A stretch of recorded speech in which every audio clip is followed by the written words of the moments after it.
Hey, what's the rumpus, Jim?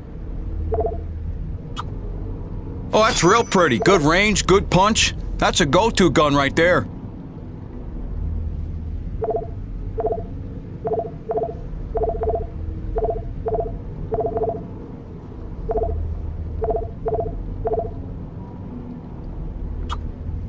Good. That upgrade's a must in my book. The less you gotta reload, the better, eh? See yous around.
Hey, Jim.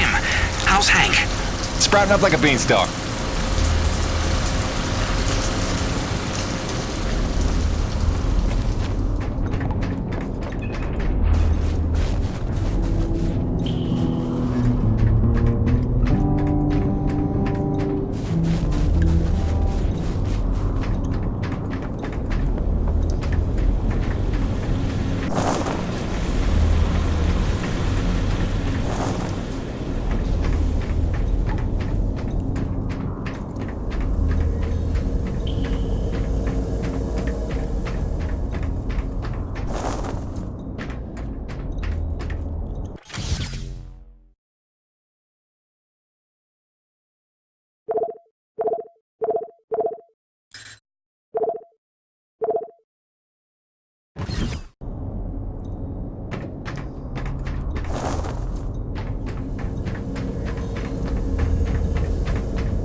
He needed something to take his mind off the cold, so I gave him my brother's guitar.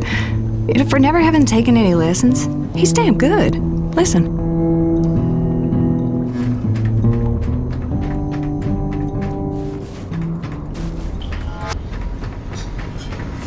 Don't you forget to eat before you leave.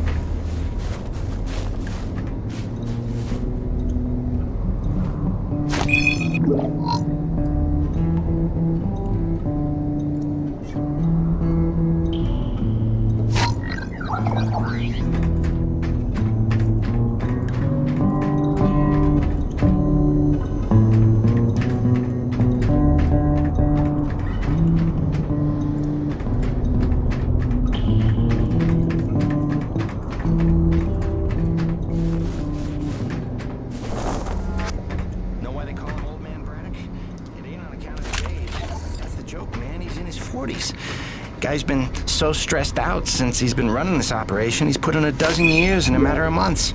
Let that be a lesson to you, brother. Never forget, it's just a job. Easy for you to say. You're just a researcher. You could check out for a week and it's not like the joint would come crashing down. Braddock's on all the time. NEVIC survival tip number 2. Heed hazard warnings. All NEVIC-approved vehicles and utility rigs are equipped with hazard sensors designed to keep you aware of potential dangers in the environment. Do not consider these warnings advice. Consider them gospel. Stay aware. Stay alive.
Stand by.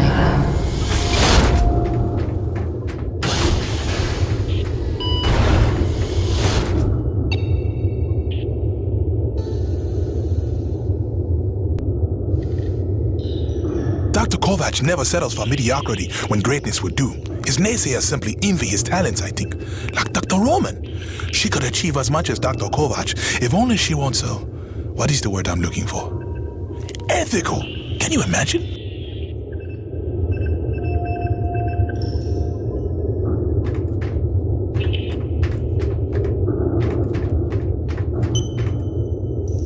Dr. Roman and I certainly had our issues, but I do wonder how she's doing out there. Living off base out in the white like a mountain man is a bit of an overreaction if you ask me, but she was never one for half measures.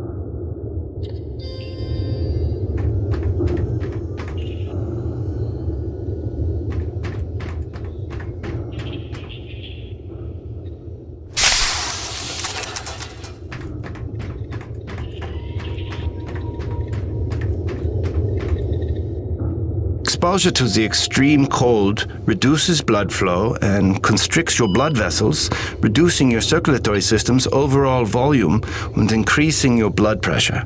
This causes your body to reduce fluid volume by getting rid of the excess water. So in other words... When you get cold, you want to pee. All right. Thanks for that. No problem.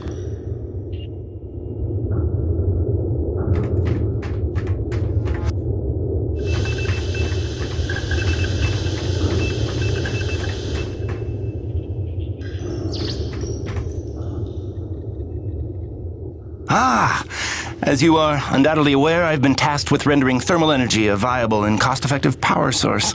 Unfortunately, the T-energy from subterranean sources, while plentiful enough to run the Coronis installation, has a purity level entirely too weak for the audacious experiments we seek to conduct. So the stuff we drill out of the ground, not pure enough for science. If paraphrasing me is critical to your comprehension, then yes. Now listen, the acrid. There are wild variances in their impurity index. Some are promisingly pure, potentially pure enough for our purposes. I need a survey of local acrid, samples of their T-energy in the hopes that we can find one with a pure enough composition. So you want me to kill acrid, basically? Yes. I'm hoping to take advantage of your noteworthy efficiency as a killing machine. So, let us begin with the sapaya, those wretched things that so bedeviled our arrival. If you could kill 20 or so and collect their T-energy samples, I should be able to extrapolate a purity index through vertical analysis of the... Kill 20 acrid, bring you the spill. That's the gig? All over it. Thanks, Doc. Let me update your map with the best place to look for them based on recent sightings and migration patterns. And if you'd kindly hold still, I'd like to equip a sniffer attachment to your suit's tank. It'll automatically gather samples of T-energy particulates in the air after you've made a kill, so you can just focus on the killing.